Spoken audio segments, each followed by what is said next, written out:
Hello বন্ধুরা, good morning. সিমিস Bengali ব্লগে তোমাদের সবাইকে জানাই অনেক অনেক স্বাগত আর অনেক অনেক ভালোবাসা। তো বন্ধুরা, আজ এই দেখো সকাল সকালই কত রান্নার আইটেম দেখতে পাচ্ছ। সর্ষে ফুল, টমেটো, তারপরে হচ্ছে গিয়ে কাঁচা টমেটো, এগুলি খেতে আমরা ভীষণ ভালোবাসি। উনি বসে আছে 4 কাপ হাতে নিয়ে, কারণ এখন আমরা সবাই মিলে চা খাবো। তো বন্ধুরা, আজ ঠান্ডা মোটামুটি আছে, একেবারেই যে নেই সেটা বলবো না। আর এখন বাজে প্রায় 11টা। আমরা আজকে অনেক লেটে ঘুম থেকে উঠেছি, আজকে প্রায় 10:30টার সময় ঘুম থেকে উঠেছি। উঠেই চা নিয়ে বসেছি। দেখো এখানে 4 কাপ, দেখো করার সময় কেউ নেই, খাওয়ার বেলায় প্রচুর আছে। তো এখন যখন চা করার লোক পাওয়া যায় না, কিন্তু খাওয়ার লোক প্রচুর আছে, তো সবার একটা একটা বিশাল বড় বড় কাপ, কারণ আমরা 1 কাপ করে দুধ চা খাবো আর হচ্ছে গিয়ে এর তার সমালোচনা করবো। তো তবেই আমাদের চা খাওয়ার ইন্টারেস্টটা থাকে। তো আমরা দুধ চা ছাড়া আবার আমরা খাই না, আমরা আবার একটু মানে ভিআইপি মানুষ আর কি। তো অন্যান্য সময় আমরা কি করি বলো তো, রাতের বেলার দিকটা বেশি, যখন আমাদের বাসন টাসন ধুতে ইচ্ছা না করে, তখন আমরা ওই যে প্লাস্টিকের যে কাপগুলি আছে ওইগুলি কিনে নিয়ে আসি। আর যখন হচ্ছে গিয়ে আমাদের মানে বাসন মাজার ইচ্ছা হয়, তখন আমরা এইসব কাপে খাই। কারণ হচ্ছে কি, তাহলে আমরা যখন মুড হয় তখন মাজি, যখন মুড না হয় তখন মাজি না। তো সবাই বসে পড়েছে একটা একটা বিরাট বড় বড় সাইজের কাপ নিয়ে। আর এখন আমরা চা খাবো আর একটু গল্প সল্প হবে। ইনি বিস্কুট নিয়ে বসে আছেন। তো ইনি আর তারপরে দেখো, এটা আমার বাবার জমি যেখানে লাল শাক ভরে আছে। তো আমি এলাম লাল শাক তুলতে, ছোট ছোট লাল শাক। আর এই শাকগুলি কিন্তু বেশি বড় হয় না, এই শাকগুলি কিন্তু এইটুকুনিই থাকে, কিন্তু প্রচুর সারা মাঠে ছড়িয়ে গেছে। তো আমরা লাল শাক তুলে নিয়ে এলাম। আর এখানে এসে দেখো, এই যে আমাদের জল যেটা আমরা সরকার থেকে পাই, তো কিভাবে জলটা ব্যবহার করি দেখো। তোমরা কত কষ্ট করে জলটা ব্যবহার করতে হচ্ছে, নোংরার মধ্যে দিয়ে দেখো এরকম কেটে কেটে জল তুলতে হচ্ছে। কারণ এটা যদি একটু উঁচু করা হয় তাহলে জল যাও বা আসতে হয়, এখন তো মোটেও আসবে না। আমি জলটা ভরে রাখছি আমার সুবিধার জন্য, কারণ এই যে বিরিয়ানি, রাতেবেলায় তোমাদেরকে বলেছি আমাদের বিরিয়ানি পিকনিক হবে। তো এই জন্য আমি চালটা এই জলেই ধুয়ে রাখছি। অ্যাকচুয়ালি বন্ধুরা, এটা হচ্ছে গিয়ে এই জলটা আমার মা ব্যবহার করে না, কিন্তু যেহেতু আমরা রয়েছি তাই জন্য ব্যবহার করছি। আমি নিজেই ধরেছি। আর এখানে সব আয়োজন হচ্ছে, মানে রাতের বেলার বিরিয়ানি আয়োজন হচ্ছে। তো দুপুরবেলা সব খাওয়া দাওয়া কমপ্লিট হয়ে গেছে আমাদের। খাওয়া দাওয়া কমপ্লিট হয়ে যাওয়ার পরে এখন আমরা বসেছি রাতের বিরিয়ানি নিয়ে।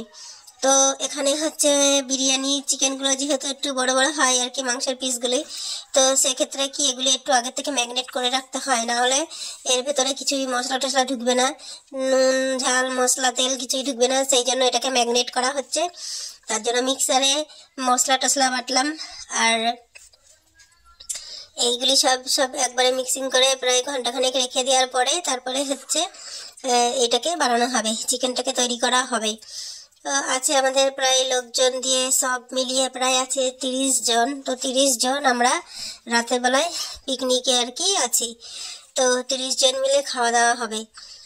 বিরিয়ানির যা আয়োজন দেখছি, তা তো তোমার এক্ষুনি এই কাঁচা অবস্থায় খেয়ে নিতে ইচ্ছা করছে। আর কি বলবো,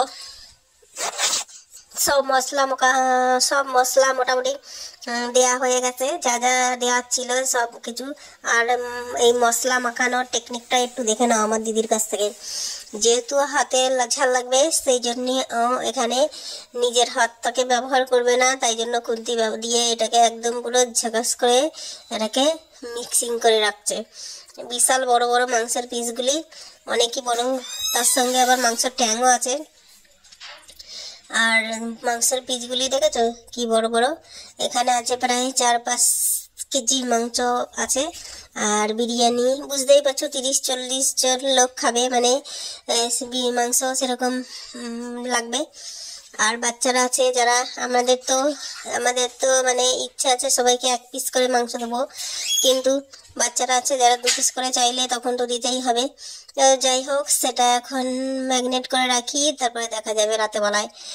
তো বিরিয়ানি করতে অনেক সময় লাগে, প্রচুর সময় লাগে।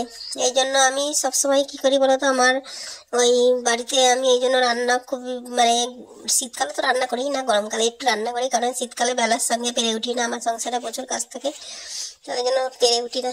ওরা এখানে রাঁধুনি বসে গেছে, ইনি বিরিয়ানি রান্না করছে, পেঁয়াজ ভাজা হচ্ছে। অ্যাকচুয়ালি বন্ধুরা এটা হলো আমার মানে বাপের বাড়িতে, তো আমরা সবাই এখানে বেড়াতে এসেছি। আমার দিদি ওরা দুইজনে অনেক গল্প স্বল্প হচ্ছে ওদের মধ্যে।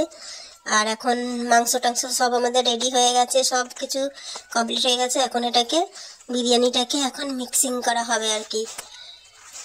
এখানে আটা মাখা হচ্ছে।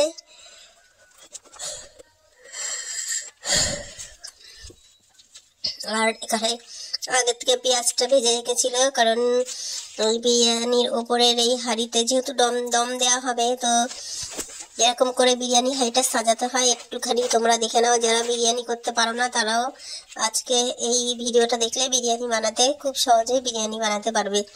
তো এরকম করে আমাদের প্রথমে এক হাঁড়ি ভাত বসানো হয়েছিল, যেহেতু তোমরা জানো বিরিয়ানির চালটা যদি নরম হয়ে যায় তাহলে কিন্তু খুব অসুবিধা হয়। এই জন্য বিরিয়ানির চালটা কিন্তু সবসময় শক্ত শক্ত নামানো হয় আর খুব ঝুরঝুরা রাখতে হয়। তো সেই জন্য আমাদের 2 হাঁড়িতে মানে ভাতটা রান্না করা হয়েছে। ওই পাশে কাঠের উনান আছে আমাদের, ওই কাঠের উনানে ভাতগুলি রান্না হয়েছে, কারণ গ্যাস বেশি খরচ করব না সেই জন্য। তো যাই হোক, বিরিয়ানিটা কমপ্লিট হবে, তারপরে এখন দম দেওয়া হবে বিরিয়ানিতে। তো আশা করি একটা হাঁড়িতেই বিশাল বড় সাইজটা, যা দেখে মনে হচ্ছে তা না, এটা কিন্তু বিশাল বড় সাইজের। এখানে সব মিলিয়ে প্রায় 6 কেজি চালের বিরিয়ানি এটার মধ্যে ধরে যায়। তো সব কিছু আমার বোনেরা ভালোভাবে এইসব পারে বিরিয়ানিটা, এই জন্য সবাই মিলে ওকে ধরেছি বিরিয়ানিটা বানানোর জন্য। তো ভালো পারে সেই জন্য তো ও বানাচ্ছে বিরিয়ানিটা, আর আমি সবাইকে একটু এন্টারটেনমেন্ট করছি।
তোমরা দেখো এরকম করে বিরিয়ানি রান্না করলে সত্যি খুব খুব সুন্দর লাগে খেতে। আর সব থেকে খারাপ লাগে এটা কি বলতো, যে আমাদের বাড়িতে এত বেশি লোকজন না, যে লাস্টে আমরা এত কষ্ট করে রান্না করার পরেও আমরা ভাগে খুবই কম কম পাই। এটা তো আমার মাথা সেই গরম হয়ে যায়। কারণ হচ্ছে গিয়ে যেহেতু আমাদের বাড়িতে এটা হয়, আর বাচ্চা কাচ্চা এক্সট্রা বাচ্চা কাচ্চাও আছে, তারা এসেই বেশিরভাগ সময় ভাগ বসায়, তো তাদের নাও বলতে পারি না। আমাদের বাড়ির আবার এরকম সিস্টেম আছে, কেউ যদি খাওয়ার সময় আসে আমরা তাদেরকে সাদি, তাদেরকে বলি না যে না খেতে হবে না। বাচ্চা কাচ্চারা তো এত বোঝে না, সেই জন্য ওরা ঠেটার মতো দাঁড়িয়ে থাকে। তো আমাকেও দিতে হয়, কিছু করার নেই। তো যাই হোক, বিরিয়ানি হচ্ছে আর অলমোস্ট মোটামুটি কমপ্লিট হয়ে গেছে। বাবা অনেক অনেক পরিশ্রম করছে ওরা, প্রচুর প্রচুর পরিশ্রম করছে। আর দেখো জায়গাটার কি অবস্থা, এখানটায় কি করে রেখেছে। এখানে এইগুলোকে এখন আমার পরিষ্কার করতে হবে, একদম ঝাড়বাদ দিয়ে সুন্দর করে। অ্যাকচুয়ালি আমাদের বাড়িটা এখনো তো কমপ্লিট হয়ে যাবে এর মধ্যে। আর এই জন্য একটু বেশি ময়লা ময়লা মনে হচ্ছে সব জায়গায়। তো আর আমরা বলেছি এটা আমাদের বাপের বাড়িতে, আমরা কিন্তু এখানে বেড়াতে এসেছি। পরীক্ষা টরীক্ষা হয়ে গেছে, তো সবার ছুটি পড়ে গেছিলো, তো সেই জন্য সবাই এসেছে মামা বাড়িতে আর আমরা এসেছি বাপের বাড়িতে। তো ঘুরে টুরে গেলাম আর তোমাদের সঙ্গেও দেখালাম, তোমাদের সঙ্গেও দেখাচ্ছি বাপের বাড়ির সব।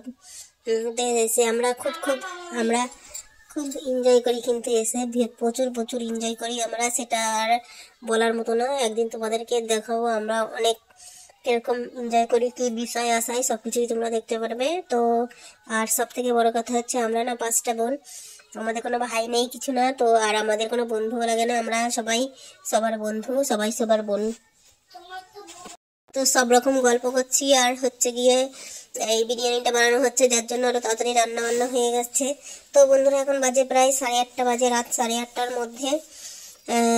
8:30 বাজেনি ঠিকই, তবে 8:10-15 বাজে।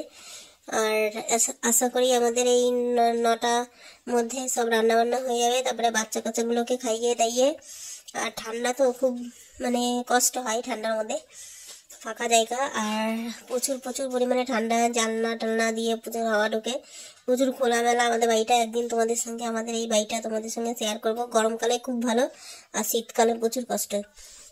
যাই হোক, বাপের বাড়ি মোটর বাড়ি সবারই আর ভালো লাগে। তো এখানে ও বিরিয়ানিটা আর কি ঠিকঠাক করে দিচ্ছে, যাতে মাংসটা নিতে অসুবিধা না হয়, ভেঙে চুরে না যায়, ওটা সেটিং করে দিচ্ছে। আর তোমরাও দেখো। আর কিছুটা তুলে রাখা হচ্ছে, কেন যারা বিরিয়ানি না খায়, যেমন আমার মাও খায় না, আমার বদ্দিও খায় না, তো ওদের জন্য আলাদা এখান থেকে ভাত রাখা হয়েছে আর হচ্ছে ওই মাংসটা রাখা হয়েছে। আর ওরা বিরিয়ানির গন্ধটা সহ্য করতে পারে না, তাই জন্য ওরা নিরামিষভোজী, ওরা খাবে। আর এনারা সব ঘুরঘুর করছে, এখন অনেক রাত হয়ে গেছে, বোঝোই তো। বাচ্চাদের খিদেও পেয়ে গেছে, বাচ্চাগুলি যা নাচানাচি করছে সব। তো মামার বাড়িতে এসেছে, এসে তো সেরকম দেখা সাক্ষাৎ হয় না সবার মধ্যে সবসময়। তো এসে সব নাচ গান হই হুল্লো করে আনন্দ ফুর্তি সব করছে।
বন্ধুরা আমাদের এখন খাবার দাবার দেয়া হয়ে গেছে, বিরিয়ানিটাও কমপ্লিট হয়ে গেছে। তো সব বাচ্চা কাচ্চা যারা আছে তাদের প্রচণ্ড খিদে পেয়ে গেছিলো, সেই জন্য তাদেরকে খাবার দেওয়া হয়েছে। এই যে এইমাত্র খেতে দেওয়া হয়েছে, এরপরে এরা উঠে গেলে বড় যারা আছে তাদেরকে খেতে দেওয়া হবে। তো বন্ধুরা যদি ভিডিওটি ভালো লেগে থাকে তাহলে অবশ্যই একটা লাইক দিও আর কমেন্ট করে জানিও। টাটা বাই বাই, দেখা হবে নেক্সট কোনো ব্লগে, ততক্ষণের জন্য টাটা বাই বাই।